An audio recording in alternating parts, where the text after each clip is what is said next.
Hello, hello. How are you today? Today is Tuesday, and I am going to kick this off with a really fun topic. And I know yesterday I put in there, it's not your fault. I changed that topic, okay?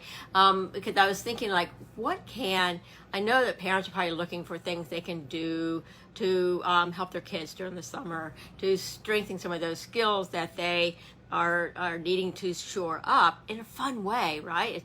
Summer is all about fun and relaxing with your kids, but yeah, you still, as a parent, want to sneak in some of those I don't know, things that you think that they're falling behind in or whatever, when they also need a break as well, but we can do it in a fun way, and they don't realize that what we're doing is we actually are helping to build their visual processing field. I'll tell you a little bit more about that in a second. Hi, I'm Jean Harville, and I am the creator of the Raising Motivated Learners Facebook group and also the founder of the Rethink Learning Academy. So today, I want to talk about stories. Who doesn't love a story, right? And I love stories, especially if they draw you in and you just are so, nothing else seems to matter. You block all the other noise out, but you're just drawn into this story.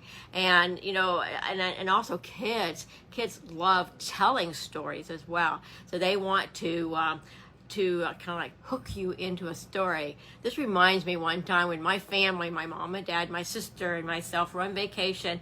I believe we were like in the Wyoming area, and we were on a path, a nature path, an arboretum nature path, and we were reading signs along the way, and some of the signs were missing, but we kind of moved along, and my sister ran out ahead.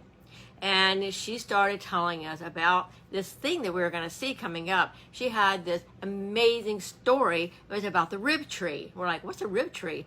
She said, well, it's a decaying, rotten tree, and it looks like it has ribs.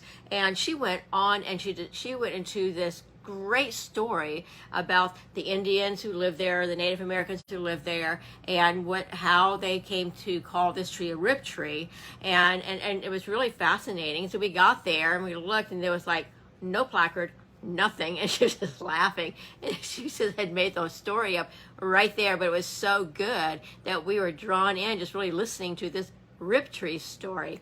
And so we would take turns after that. We would take turns running to the next placard, and then sometimes we would be truthful what was on the placard. We would call it out and tell it as a story. Sometimes we would embellish on the story, and sometimes we would just totally make the story up. And so my parents got a big kick out of it whenever they would show up and we would be telling them this story. Stories are one of the first things that we love when we are young. As you know, the brain develops from the rear part of the brain to the beginning, and this is where the social emotional part of the brain develops first, and that's where our stories come in.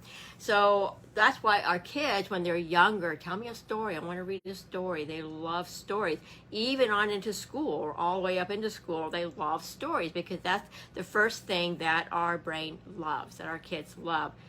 So why don't we use that, okay? So we've been talking about kids who struggle with learning, and some of the issues that they are having because of that, and some of the things that they need to learn, some skills to kind of learn to help them with their learning as well.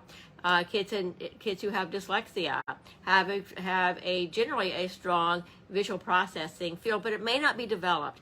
But we know that what we can do is we can help develop that field so that they can use it when they are, in school or even out and about, okay? Because what it does is it helps you to be able to capture language, which is words. And it's just the spoken word and also the written word as well, if they're reading the word as well. So here we go.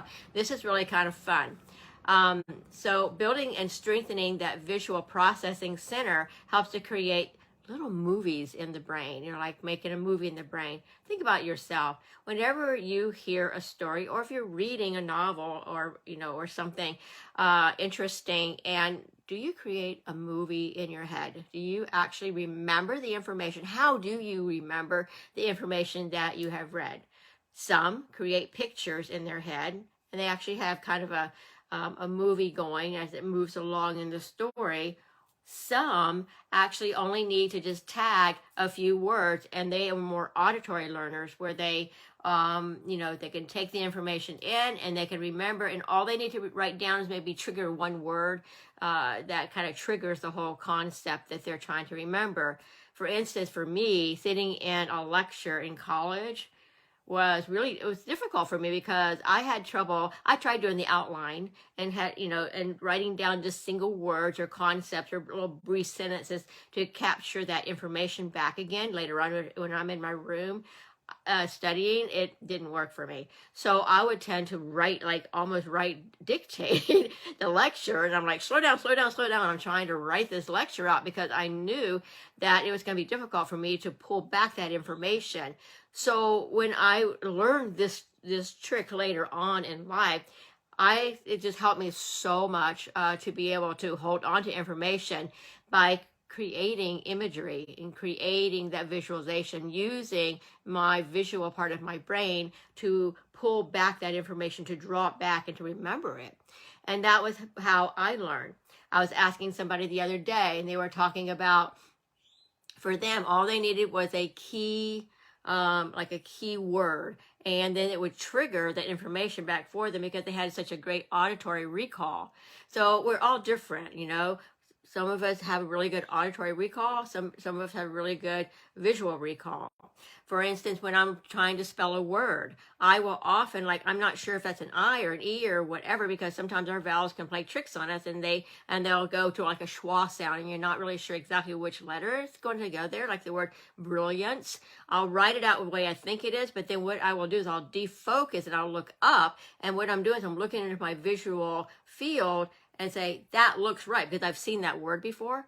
And so it looks right. And so then I, can write it because I feel really certain that word is correct because I have seen that word before. It is in my visual processing, my visual memory.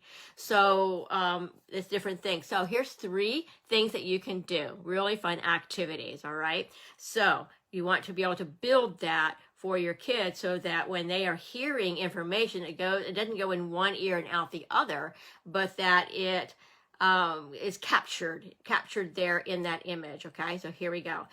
First off, have story time. Kids love stories, and they don't have to be real. They could be made up. They could be, think about what kind of genre they like. Do they like spooky, scary stories? Do they like fun, happy stories? Do they like stories about dogs, about cats, about airplanes, whatever? What is it that your kid really loves hearing stories about? Create a story. Make up your story. And as you are making that story up, you can have a narrative, like one day Johnny thought he heard a noise. I'm just trying to make it up on the fly, but really get detailed in it. So you can even talk about what Johnny has on, what color shirt, pants, shoes, detail the hair, the eyes, detail everything out about the character, and then make it a simple story so it's not so heavily loaded, but with things to put into their brains. But then have your character do one thing. Maybe they're in the mountains visiting their grandparents, and they were running down the path in the mountains, and they could feel the spray of the fountain of the rainbow, and it just felt so calm and cooling or whatever. And then they were looking and the clovers, and they actually found a 4-leaf clover. They were so excited about it. They bent over and they found this green 4-leaf clover, and they counted the little leaves on there, and they said, oh my gosh, jeepers, I found a 4-leaf clover. They picked it, and everyone got together and took a picture of it. That actually is a true story for me. That actually happened. So, but you can just create these stories and then have, ask questions about your story. So what did Johnny wear? What was Johnny wearing? What did his shirt look like? What did his pants look like? What did Johnny find? Where was Johnny? So you can just ask little simple questions. That's all. That's all you do. And then the kids, your kids can take turns, maybe the next day or whatever. See if there is a story that they want to create. They can create a story. So that's number 2. Let them create a story, because I'll tell you, they'll get excited and they'll create some really awesome stories. Have them ask you questions. What happened before, this thing happened? What happened right after this thing happened in the story? What was Sally wearing? And so when they start buying in by telling stories and asking you questions about what their story was. Then what you're doing is you're creating that that way to be able to like build their visual processing. They have creating that story. You're creating the story in your head as you're telling it, and then they are creating as they are listening to you, and then you switch it. And you create the story as they're telling you because they're creating a story in their head. So it takes it takes time, it takes practice to do that. Start really small, just real simple little story. Then the third thing, a day or two later, hey, do you remember the story? What did Johnny have? What was the color of his shirt? Start asking details from the story that you told 2 days ago and see if they can remember, if they can recall. So they may not at first, but when you do this over time, that you're creating that muscle to be able to process language, which is what words are, right? Whether they're reading words or they're listening to words is really important. But you're developing that muscle for them to be able to visualize. And that's a huge piece of remembering what, the comprehension, remembering what a story is about. So you're developing without even opening a book.